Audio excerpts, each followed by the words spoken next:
إحنا بطبيعة الحال بنخاف من الاختلاف ومن التغيير.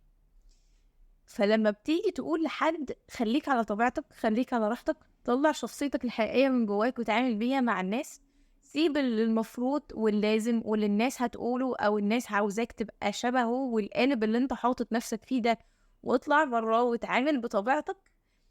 أول حاجة بيواجهها وبيبقى خايف إنه يواجهها هو رَد فعل اللي حواليه، لإن إحنا كبشر بطبيعتنا بنقلق وبنتوتر وبنخاف من التغيير. بنبدأ غصب عننا بنresist بنقاوم التغيير ده وبنحاول يعني نلغيه بأي شكل من الأشكال. بيبقى جوانا تساؤلات هو ليه الشخص ده بقى كده؟ ليه الشخص ده اتغيّر؟ إيه اللي حصل خلّاه كده؟ ما بنبقاش فاهمين إن الشخص ده أصلًا طبيعته كده، وهو ده الشكل الحقيقي بتاعه، بس هو كان مخبّيه خوفًا من الناس ومن آرائهم أو من ردود الأفعال أو كده.